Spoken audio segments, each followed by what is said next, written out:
All right, welcome back once more, everybody.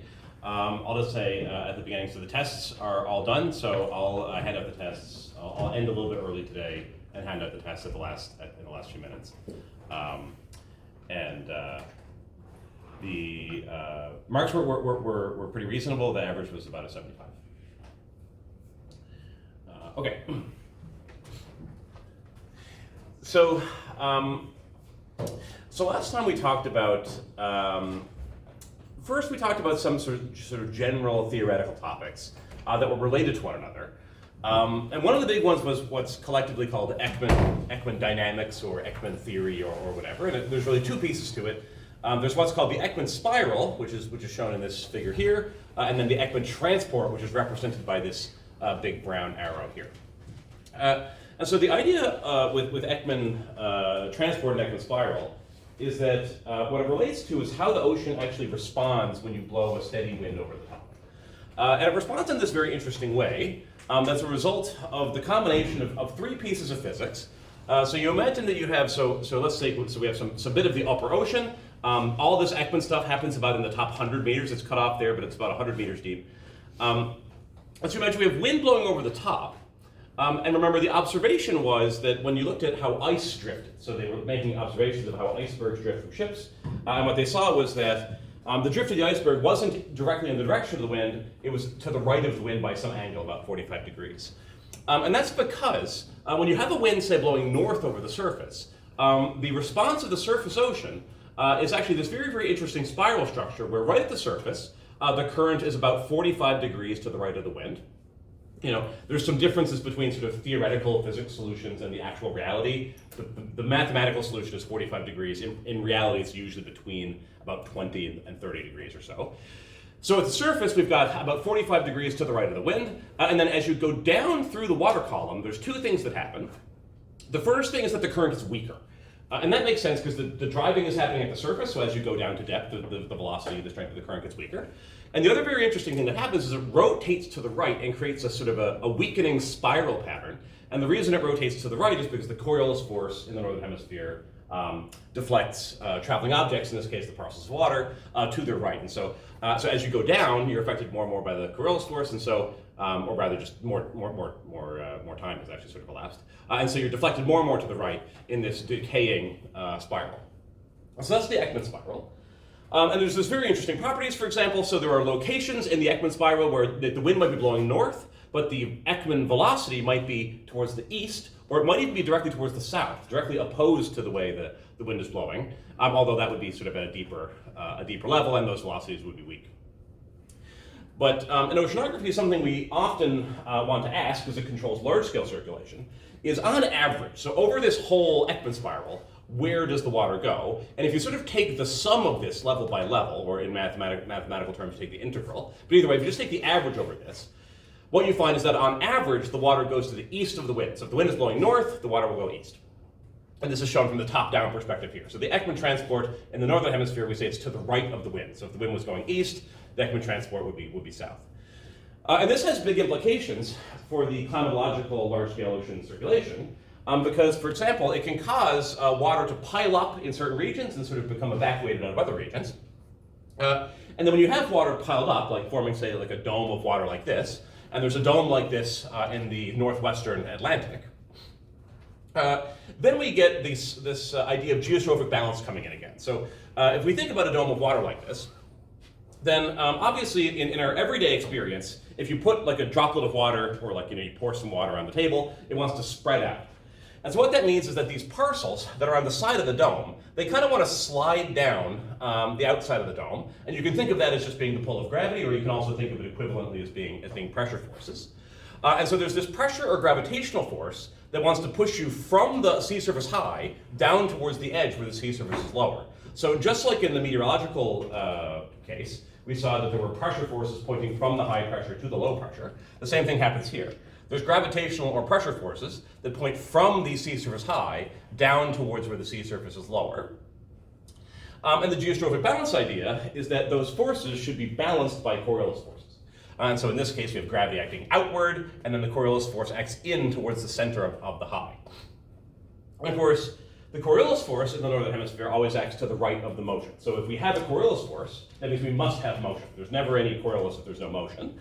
And you can figure out if the Coriolis force has to act inward, then it has to act to the right. So that means that our parcels must be circulating around in this clockwise sense around this high. And that's the same thing, again, we saw in the atmosphere. So around a low, we had a counterclockwise circulation, and around a high, we had a clockwise circulation. And so there's this constant analogy that's happening between atmosphere and ocean. And as you go on and take higher courses in atmosphere or ocean or climate dynamics, what you'll find continuously is that there's lots and lots of connections between atmosphere and ocean. And in general, like there even might be taught in the same course. There might be a course called Atmosphere, Ocean, Fluid Mechanics, and they're just taught in the same course because there's so many similarities.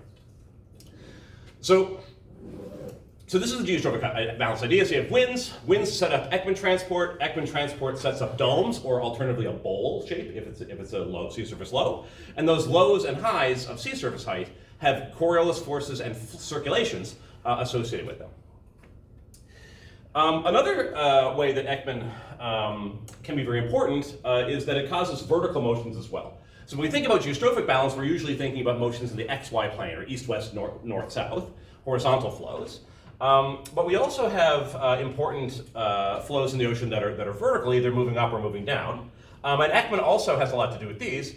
So for example, at the equator, we know that in the northern hemisphere, the Coriolis force pushes things to the right, and in the southern hemisphere, it pushes things to the left. So you can analyze, by looking right at the equator, how does that affect waters that are blown by the trade winds? So right at the equator, we have the trade winds that blow from east to west.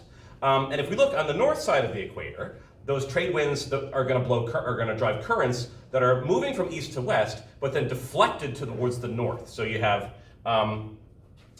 winds blowing from east to west, and then the Ekman transport is going to be to the north, so which is to the right of the wind. And in the southern hemisphere, we still have east to west winds, but now the direction of the Coriolis force has reversed. So we have Ekman transport to the south, and that kind of takes the water in this equatorial region and just moves it away from the equator. And then we have upwelling from below that fills in the gap where that water was previously. And so that's called equatorial upwelling, and that's a very persistent climatological effect that happens just because of the combination of the trade winds, which are very persistent, and the fact that the Coriolis force changes sign at the equator. And so if you look right at the equator, you very often see enhanced chlorophyll all over the globe. So we have the ocean just looks more green. You can see it from space. And the reason for that is when you have upwelling water, you're bringing up water that's really rich in nutrients to the surface, and that facilitates biological productivity. And the reason those waters that come up are rich in nutrients is because there's no sun down there. So the sunlight depletes very rapidly as you go down. So very little photosynthesis can happen down here at depth. So when those waters come up, all those nutrients are unused. They haven't been utilized by biological activity. And so when they come to the surface, all those nutrients are now available for use. And so the equatorial productivity is enhanced. Similar things can happen. We talked about coastal upwelling. That's very important as well, coastal upwelling, downwelling. And then in the last part, we talked about a few, we moved on from these sort of general principles like geostrophy and Ekman to going basin by basin and what are the key circulations. So last time we talked a little bit about the Atlantic Ocean, the Southern Ocean, and today we're going to continue that. So we're going to first start with the Atlantic Ocean, and we're going to look in detail at the loop current. So we said, so here's the Gulf Stream. It comes up, and then there's these eddies. It's a little bit cut off down here, but before the Gulf Stream gets going up the eastern seaboard, it loops into the Gulf of Mexico, and there's lots of interesting dynamics there. And we're going to do a similar example considering a slab of water. So on the midterm and in the previous in-class example, we looked at a slab of air and calculated the Coriolis forces and the pressure forces. So now we're going to do that for an oceanographic example. And that's probably going to take the majority of the time. And then depending on how much time we have left, we're going to cover some interesting phenomena that are happening in the Indian Ocean, which is the Indian Ocean monsoon, also called the rainy season, and El Nino in the Pacific Ocean. So we talked about the Gulf Stream, so here's a nice picture of the Gulf Stream. And before the Gulf Stream gets going, again, so it comes up this eastern seaboard here, but first it's called the loop current, and it loops in through the Gulf of Mexico around Cuba. And you can see in this cartoon that it says that there are these sort of circulating eddy patterns that are they're spawned by this loop current. So the loop current develops these meanders and sort of S-shaped wiggles and curves. Sometimes those things pinch off and become a self-contained vortex. And you can see them using satellite altimetry. and that's on the next slide here. So this is actually a data driven figure. And the colors here again are not temperature. So this does not that's not warm and that's not cold, or at least not in terms of what the color bar is showing. But what this is showing is actually sea surface height. So it says that here the sea surface red colors mean plus 10 or 20 or 30 centimeters higher than average, and then the blue colors mean 10 or 20 centimeters lower than average, and then green means just about average. So we have a red blob here, that means a sea surface high, so this is a dome of water. And then here we have a blue one, which is a sea surface dome, so it's kind of, a bowl. So this is a sea surface low, so there's less water here and more water here. And so because when we have more water in a particular region, if you imagine floating, let's say you sink down just like 1 meter below the surface. So you're very close to the surface, but you're looking up at the ocean surface. And then over there's a dome of water, and over here there's a bowl. That means on the left of you, there's a little bit less water, so you're gonna have a lower pressure because there's less weight of water on your left-hand side. And if there's a big dome of water over there, that's gonna press down and cause you to have a higher pressure force from that side. So because we have a difference in sea surface height between a high here and a low here, that's basically gonna create a pressure difference where we have high pressure on this side, low pressure on this side. And so we should have some kind of geostrophic balance happening where there's a pressure force, and then there's also a corresponding Coriolis force that balance each other out and drives the circulation. And I'll just point out here, you can see that this is a high sea surface height, which is also a high pressure. So we have a clockwise circulation around there. And as you look closely, it's hard to see the arrows from your seat, but you can look in the slides afterwards. This is a sea surface low, and you have a counterclockwise rotation. So it very much works just like the atmosphere. Okay, so what I'm going to imagine doing, and so this might be a little bit hard to see, so I'm going to kind of go back and forth between the board and the slides, but I just wanted to put everything on the slide so at least you have it for your reference later. So we're going to consider a slab of water. So just sketch out here, there's a slab. Just imagine it's a three-dimensional sort of rectangular prism of water that's between this high point on the northeast side and this low point on the southwest side. And if you took a transect, you just sort of swam directly or had a boat, and you went directly from this low point of this bowl through the green region to the high point of this dome, you would get a graph that looks sort of like this. So this is sort of the southwest on this side, this is the northeast on this side. You have your low sea surface height, that's your bowl, then a little green region in between where it's about average, and then a dome on the right-hand side. And so this is going to be a sea surface high and a sea surface low, and our slab here is in the middle. And so what I want to imagine is, let's draw an imaginary line right at the base of where that low, the bottom of that bowl is. And imagine that our slab is just beneath that. And so these domes in the bowls are only 10 centimeters or so, 10 or 15 centimeters high. So this is really just below the surface. It's much less than 1 meter below the surface. So this is basically surface water. And so because of the extra weight of the dome on the northeastern side, that's going to create a high pressure region. And then the bowl is like there's this bowl of water that's been removed. There's like extra water that should be there. So because that weight of that water is no longer there, you have a low pressure on the southwest side.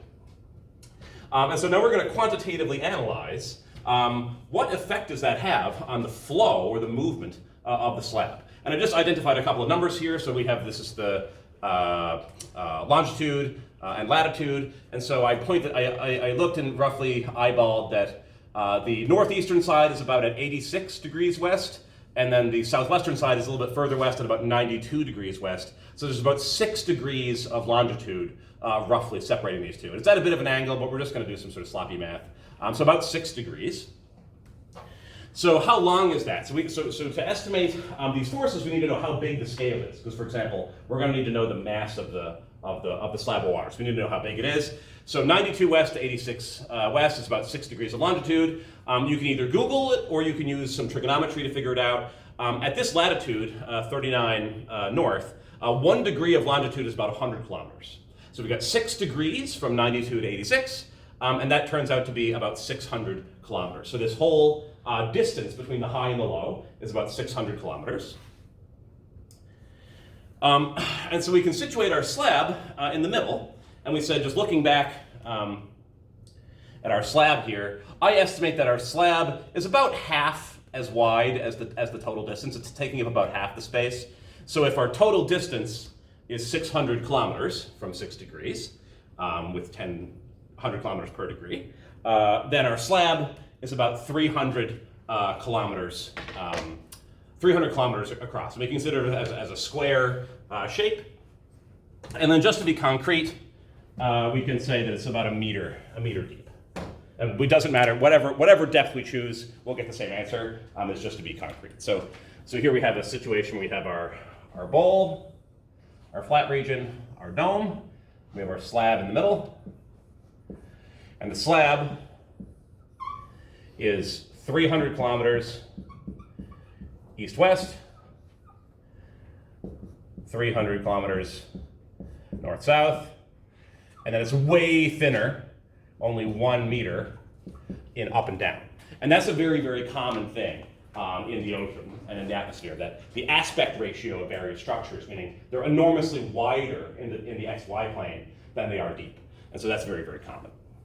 And so because of this dome of water, we're going to have a high pressure on the right-hand side. We're going to have a low pressure on this side. Okay. But so what are these pressures? So if we think about our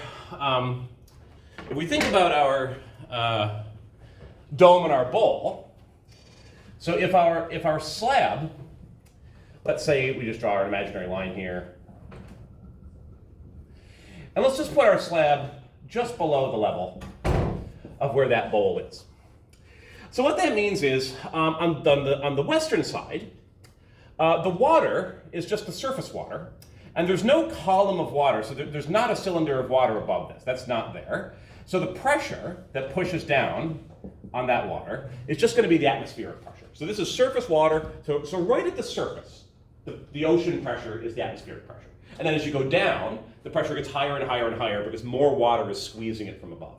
But right at the surface, it's equal to the atmospheric pressure. So roughly speaking, you could think about this effect of this 1 meter, but roughly speaking, the pressure on the low side is the pressure west is roughly the atmospheric pressure, which I just happen to know is roughly equal to 1 times 10 to the 5 newtons per meter squared. Okay. So that's because, remember, we put our slab just situated just so that it's just below, just barely touching where the bottom of that bowl is. Okay, so what about on the other side? So on the other side, we've actually got the pressure of the atmosphere pushing down on top. And then, if we look above, if we were standing here, and we looked above our heads, we'd see that there's a column of water that's actually 30 centimeters deep, because this bowl is 15 centimeters. We can get that from the graph, from the data. It's 15 centimeters, and this dome is about 15 centimeters high. So in total, this whole distance from the top of the dome to the bottom of the bowl is 30 centimeters. So relative to the atmospheric pressure, which we're seeing on the western side, the eastern side pressure is going to equal to the atmospheric pressure, which is pushing down on the top of the dome, plus the weight of the column of water, or the pressure associated with that weight, on the eastern side. And so I'm just going to put pressure atmospheric plus the pressure of 30 centimeters of water on the right-hand side. And so that pressure on the right-hand side is now going to be more. So this is going to be more than that by the amount equal to that 30 centimeters of water. So there's atmospheric pressure acting on both sides. That's sort of equal. So we'll see later that those two atmospheric pressure forces are going to cancel out. They're going to balance each other perfectly. But then the weight of the extra dome of water on the right-hand side is going to cause an extra pressure force. And so we're going to have a larger pressure force on the side where the sea surface is higher, and a lower pressure force on the side where the sea surface is lower. Okay. But so we have next to figure out how much pressure is associated with 30 centimeters of water. How do we figure that out? Okay. So if we had a column, so if we imagine we have sort of just a column of water, let's say it has area A, and it has a height equal to h equals 30 centimeters. So how do we figure out the pressure if we put a sensor on the bottom and we measure what's the pressure? So how do we figure that out? Well, the definition of pressure is that it's equal to the force divided by the area. So the pressure will be the total force, or the weight, that's exerted by this cylinder of water, divided by how much area that weight is distributed over. So, so the force in this case is equal to the weight divided by the area, and the weight is the mass times gravity. So our pressure is equal to the mass of the cylinder multiplied by gravity divided by the area, and the mass of the cylinder is equal to the density of seawater multiplied by the volume of the cylinder. The volume of the cylinder is equal to the area of the cylinder times the height. And so our mass is equal to the density multiplied by the area multiplied by the height. Okay, so now we have a formula for the mass in terms of the density, the area, and the height. And now we can plug that into our definition of pressure. So take this and then plug it in over here, and we'll get that the pressure is equal to the density times the area times the height times gravity divided by the area. Because again, we need to measure the weight of this cylinder distributed over the area of the base. That's what the pressure means. So it's the force divided by the area. And so what that means is that the areas actually cancel here, and we just get this very simple formula that the pressure is equal to the density times the height of the layer times gravity. So it doesn't have to do, so if you're asking about the pressure of water, it doesn't have to do with how wide the area is. It just depends on how thick that layer of water is. So if you want to know the density, the pressure that's associated with 30 centimeters of water, you need to know the density of seawater, the height of that layer, which is 30 centimeters, times g. And we can work that out. So that's about 1025 kilograms per meter cubed. Multiplied by 30 centimeters is 0.3 meters. Multiplied by 9.8 meters per second squared. And that works out to be roughly 3,000 newtons per meter squared. And so all that math is also just on the slide there. So the excess pressure on the high pressure side is going to be the pressure, the atmospheric pressure, which is on both sides, plus this little bit of extra pressure that's due to that dome of water on the right-hand side. So 3,000 newtons per meter squared. Okay, so now we want to calculate, so if we want to translate from a pressure, which is a force per area, to the actual force on the slab. So the pressure forces, they act on the side walls of the slab. So here we have side walls with area A side wall. And then the pressure acts on that sidewall area. And then on the other side, the pressure acts on this sidewall area as well. So here again, we can use our formula that the pressure force, so the pressure is equal to the force of pressure divided by the area, or you can rearrange this to say that the pressure force is equal to the pressure times the area of the sidewall. So we can work out how big our sidewall is. So if we have 300 kilometers per our square on each side, then our area of our sidewall would be 300 kilometers along this direction times 1 meter in the vertical. And so that works out to be 300 kilometers times 1 meter. 300 kilometers is the same as 3 times 10 to the 5 meters. So we end up with 3 times 10 to the 5 meters squared. And so our pressure force, so we can now start calculating our pressure forces. So on this side, so on the western side, so this is the low pressure side, our pressure force is going to equal, so our pressure to the west is going to equal our western pressure, which is just the atmospheric pressure, 1 times 10 to the 5 newtons per meter squared. And that pressure is exerted on the side wall. So this is equal to pressure, I should say our force of pressure on the west is equal to our western pressure multiplied by our area of our sidewall, which is going to be 1 times 10 to the 5 newtons per meter squared multiplied by 3 times 10 to the 5 newtons, 3 times 10 to the 5 meters squared. And so this just works out to be a very simple calculation. So 1 times 10 to the 5 times 3 times 10 to the 5, your 1 and your 3 multiply to give you 3. And then you add your exponents, 10 to the 5, and 10 to the 5 gives you 10 to the 10. So we get 10 to the 10 newtons. And then if we think about the directionality, so this force, the pressure that comes from the western side always squeezes in towards the middle. So we have the pressure that's exerted by the water on the western side is equal to, is points in the positive x direction. So we can put here our vector, and this is positive x hat. And so I have this, sorry for the handwriting is a little bit sloppy here, but the pressure on the western side ends up pointing in the positive x direction because it squeezes into the center of the slab. So that's the western side, the low pressure side. And so now on the eastern side, we have something very, very similar.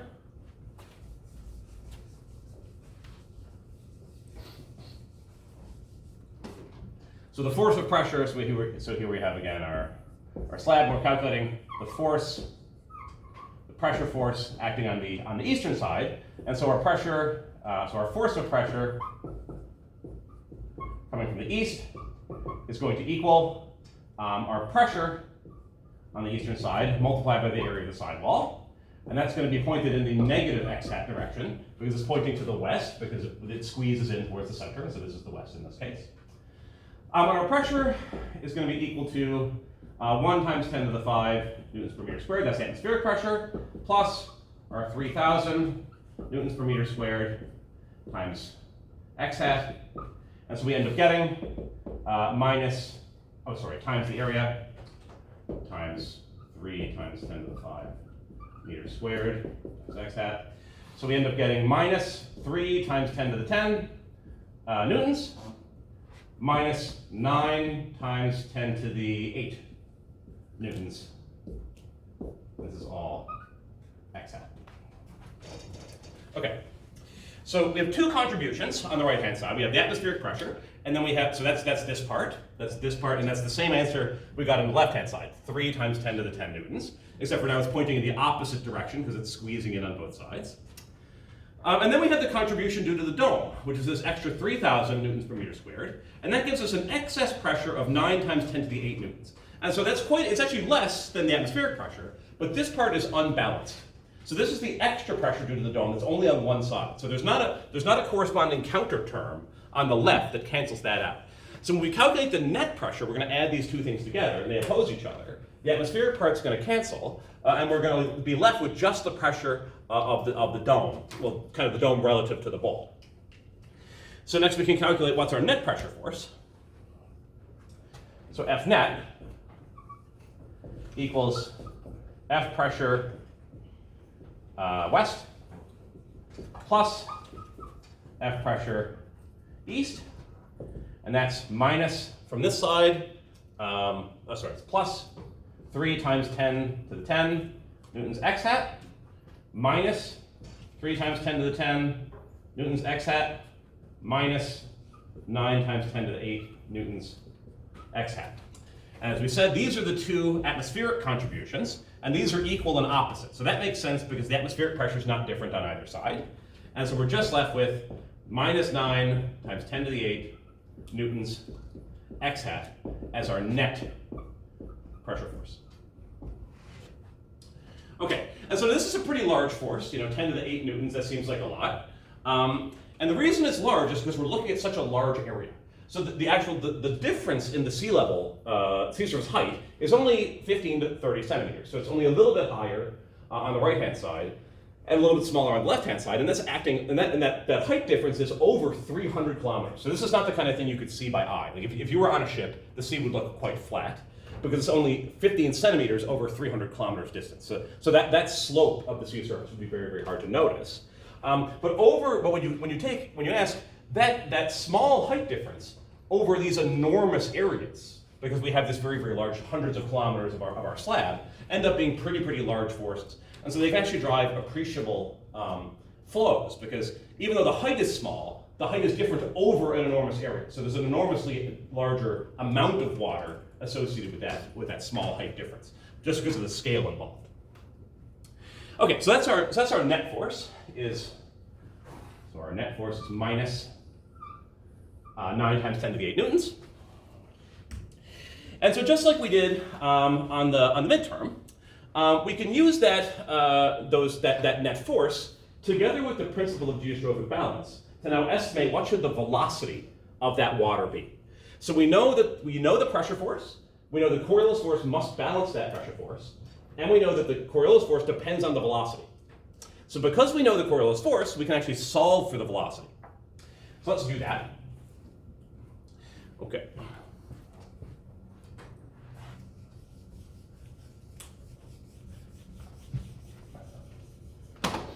So our net force of pressure was equal to minus 9 times 10 to the 8 newtons x hat. And our Coriolis force, if we want to look at the x component, is equal to 2m omega v sine theta x hat. That's just the x component. In this case, we've sort of chosen our axes so that we don't need to worry about the y component. And we know this must equal minus F net pressure. This equals, that's geostrophic balance. The fact that we're going to set these things to be equal, that's the principle of geostrophy or geostrophic balance. And so we're going to get now minus this pressure. So the pressure already had a minus. So now the minuses are going to cancel. So we just get 9 times 10 to the 8 newtons x hat. And so we can see these are pointed in the same direction. That's good. So we have the x hat in both sides. We have a good vector equation. And so now we can solve this equation by setting this equal to that. We can solve that for v. So we have 2m omega v sine theta equals 9 times 10 to the 8 newtons. And solve for v, we divide by, on both sides, by 2m omega sine theta. And then on this side, we cancel all this stuff out. And we end up with v equals 9 times 10 to the 8 newtons divided by 2 times mass times rotation rate times sine of theta. So we are almost done. We almost have a quantitative estimate for the velocity of the ocean surface currents just based on altimetry, just based on looking at the sea surface height differences and being able to know the scales, being able to know how far everything is across. But we have a couple of little steps left. We actually don't know the mass. We can calculate the mass just using our density and our size. So we have our slab is 300 by 300 by 1. And so we can work that out. And the mass ends up being 9 times 10 to the 13 kilograms. So we can put that in. So mass is 9 times 10 to the 13 kilograms. Our rotation rate is a number that you'll always be given, but at this point I remember 7.27 times 10 to the minus 5 inverse seconds. Our theta is roughly 30 degrees north or so. And so if we plug those numbers in, what do we get? So we have 9 times 10 to the 8, that's our calculated net pressure force, which we've then said by geostrophic balance must be equal to the Coriolis force. So we have the net pressure force on top divided by 2 times our mass that we just worked out, multiplied by the rotation rate, and multiplied by sine of theta. This should be on the same line here. It's not meant to be on a separate line. So multiplied by sine of 30. If we work that out, we get a very, very reasonable sounding answer of 0.14 meters per second, which is about 14 centimeters per second. And so what that shows is that on these scales, so if you have domes and bowls of water that are hundreds of kilometers across, and the size of those bowls, the actual depth of them, is about 10 centimeters or 15 centimeters or so. That's about how much height difference you have. That 10 centimeters of height difference on scales of 100 or kilometers or so gives you very, very sensible corresponding geostrophic velocities of about 10 centimeters per second or thereabouts. So is this reasonable? Well, we can look at the data. So this is going back to the data-driven satellite altimetry plot. So they actually helpfully include on this plot, they show that there's these arrows going around, and there's kind of it's sort of a hard way to read the data off, but there's a key here that says that arrows that are this long is about 1 meter per second. So let's look at our slab. So our slab is just in the middle here between the blue and the red. So there's your arrow there. So I would say this arrow is maybe about 1/3 of the length of this arrow. So that would be roughly speaking about 0.3 meters per second or 30 centimeters per second. And so we're basically right in the ballpark. So we got about 15 centimeters per second. Maybe we're off by about a factor of 2 or so, but we used very, very rough numbers. I was kind of guessing at the 300 kilometers and all that stuff. So if you were much more precise about this, you would pretty much get it right on. But the point is that to have these numbers in mind, that when you have large eddies that are visible from space, that have surface height deviations of tens of centimeters over hundreds of kilometers, then that gives you velocities of approximately 10 centimeters per second, 20 centimeters per second or so. And so we see these in the Gulf of Mexico, and they're also seen in the Gulf Stream when we talked about warm core and cold core rings that are found breaking off the Gulf Stream as it travels up the northern seaboard, eastern seaboard, and moves over this way.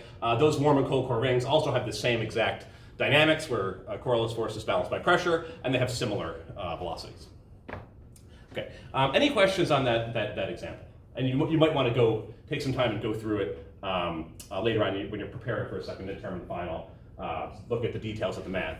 But any questions, any conceptual questions at the moment?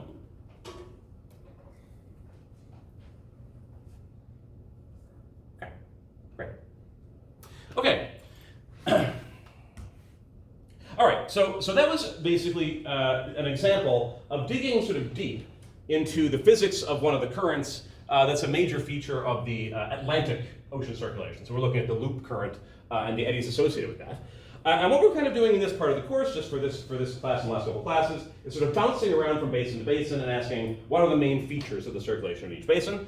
And so that was sort of it for the Atlantic for now. We talked about the Gulf Stream, loop current, North Atlantic current, also some of the northern currents like Norwegian and Erminger currents. But now we're going to move on to the Indian Ocean. And the Indian Ocean is home to some really, really fascinating oceanography. And I think most people that grow up in Eastern Canada don't really know much about this because it's just not part of our climatological experience. We don't really know what happens in this area of the world. But you may have seen in movies or weather reports or just on the news that there's this phenomenon called the monsoon. And the monsoon basically amounts to the rainy season.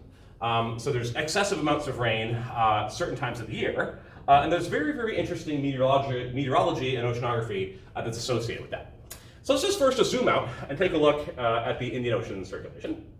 And so like all of the ocean basins, we've got a subtropical gyre. So just for example here, we've got a western boundary current. Now we're in the southern hemisphere, so this runs south. So this one's called the Agulhas current. And this is like the Gulf Stream, but instead of running from the equator up north in the northern hemisphere, this runs from the equator down south because we're in the southern hemisphere. So it's still a western boundary current. The bottom is called the ACC, the Antarctic Circumpolar Current. The cooler return current is the West Australian current, and then the South Equatorial current closes it off. And so here's our Indian Ocean subtropical gyre. And I want to point out a very interesting, very special current called the Somali current. So this is off the coast of Northeast Africa, so the country Somalia is just right around here, and the Somali current runs south down the coast. And a very interesting thing happens in this area of the world, which is that the prevailing winds, so the climatological strong winds, they vary seasonally. So we're going to explain why in just a moment. But in the wintertime, the winds blow across India out into the Indian Ocean from northeast to the southwest. And so we have a sort of a southwest flowing wind here that is sort of synchronous or dovetails nicely with the Somali current. So the Somali current is kind of driven by these winds that are coming towards the southwest. And that's in the winter season. We'll explain all the seasonality. But so in the summer season, these winds actually reverse, and it's the reversal of that large-scale wind pattern that's really the driver of the monsoon. So what's called this monsoon wind, it reverses. So this wind that's normally going from northeast to southwest actually reverses direction. We have a prevailing winds now that blow from the southwest to the northeast. And that reversal of winds is so strong and so persistent that it actually causes the reversal of the surface ocean current. So the Somali current, which in the wintertime travels south down the northeast coast of Africa, reverses and travels north up along the Somalian coast. And this is the only place that I'm aware of in the whole world ocean that seasonally reversing winds are actually able to reverse the direction of an ocean current. It's pretty amazing when you think about it, because the water is so much heavier than air that to reverse the flow of the whole surface layer takes an incredible amount of force. And so these very, very strong seasonally reversing monsoon winds are actually able to accomplish that. And you see we get a sort of a different kind of a circulation in the summer. The subtropical gyre is still happening down here. We still have the Agulhas, ACC, Western Australian, and South Equatorial. But the Somali current reverses direction, and you have sort of a counter-rotating cell in the more northern part of the Indian Ocean. So very, very interesting meteorology here. And oceanography. So why does that happen? So why is it that we have a seasonally reversing Somali current and that the winds actually reverse between the winter and the summer seasons? So we can think about that as essentially a very, very large continental scale version of the sea breeze. So in the wintertime, the land has a lower heat capacity than the ocean. So in general, land tends to warm up and cool down quickly, whereas the ocean takes a longer time to warm up and cool down. So let's consider the summer season. So in the summer season, the Indian subcontinent here in Southeast Asia, heated by solar radiation, gets quite warm, and so we tend to have rising air over this Indian subcontinent. Rising air here that's then filled in by a very, very strong breeze from over the Indian Ocean basin. And so that's why you get these, what's called the southwest monsoon, because it's described by what direction the winds come from. So it's called the southwest monsoons because the winds start from down here and they go in towards the northeast over India and southern China. So we have that. So we have rising air over this region of the continent, and then that's filled in by a strong breeze from over the Indian basin. Whereas in the wintertime, it's the opposite situation. So in the winter, the land cools down very rapidly, and so the ocean can be relatively warm. And so you have rising air over the ocean, which is filled in by a breeze from the northeast. And so that's the reason. So you can sort of think about the seasonally reversing winds as just being a continental scale version of the sea breeze. If you understand the sea breeze, you can understand from a meteorological perspective why do these monsoon winds change from winter to summer. And this really has very, very major effects. And so the key question is, so how would this monsoon circulation affect the weather in that region? And probably we're all aware that monsoon means it's really rainy. And that's because when you have this summer monsoon, so the summer is the rainy part, and then the winter is the drier part. And so during the summer, you have these hot, humid summers with lots and lots of rain because we have very, very moist air that's blowing from over the Indian Ocean. So very warm, very moist. And those high water vapor content winds blow in over the continent. And then that causes lots of precipitation. And there's another big effect that, so it's not shown on this graph here, but in addition to the fact that we have the sea breeze, we have this warm water coming in, there's also very interesting topography in this area. Does anyone happen to know, there's a very particular high altitude structure, geological structure in this area. Does anyone know what it is? It's kind of like a mountain, but it's much bigger. Has anyone heard of the Tibetan Plateau before? Yeah. So the Tibetan Plateau is this area, very large area, that's near China and Tibet, that's very, very high altitude. And so when you bring in these warm, moist winds, they start to hit these very, very high altitude mountainous regions, go up to go over the mountains or go around them. And then as they rise up, that water vapor that's stored condenses and you get very, very strong rain. So it's a combination of this moist water coming in from over the Indian Ocean and then hitting topography that causes what's called orographic precipitation, meaning you have, when you have moist air that goes over an obstacle, say over a mountain or over top of this plateau, it tends to release its water as it rises up and cools. And so you have very, very rainy weather there. So I think I said on the next slide, so during the southwest monsoon, which is the summer season, you get moist air, very, very rainy season, and then in the northeast, it's quite the opposite. So in the northeast monsoon, when we have the winter season, So you have winter season. Remember, you have rising air over the equator, over the ocean basin that's filled in from over the land. So now, if you look at where these winds are coming from, they're coming from China, Siberia, Korean Peninsula, Mongolia. So we're coming from the continental regions. And so during the winter season, the air coming over, for example, India, is quite dry. And so you don't have a lot of precipitation in the winter, and you have enormous amounts in the summer. So the climate is very, very seasonally different in that area of the world because of the very interesting meteorology. And this has, we actually just have the right amount of time for one last topic here, which is this also affects phytoplankton productivity. Because you might imagine, we've got these very, very large winds. Do those winds do any Ekman transport? And it turns out that they do. So in the summer monsoon, we have air that's blowing from the Indian Ocean up over India. So that has a Ekman transport that's to the right. And if we think about in terms of coastal upwelling, so we have winds are blowing from the southwest to the northeast. Ekman transport is to the right, which is down in this direction, which is offshore. So we're pulling all these waters off the coast of Saudi Arabia out into the Indian Ocean basins. Those are refilled from below by upwelling, and so that gives you high productivity. Whereas in the northwest monsoon, you actually have onshore Ekman transport. So the winds are coming in this direction. Ekman transport points onshore, and so you have systematic downwelling here, which suppresses productivity. So you can actually see, sometimes it's hard to see because of clouds in this area if you try to look at space observations. But seasonally, the productivity during the rainy season, summer monsoon, off of Saudi Arabia is very, very high, and off of the same continent, or the same sort of peninsula, in the winter, you have very, very suppressed productivity. So not only are the winds are reversing, it reverses surface currents, changes the structure of the gyre, changes the local weather, and then also results in enhanced productivity during the rainy season. Okay, so I'm going to stop there. And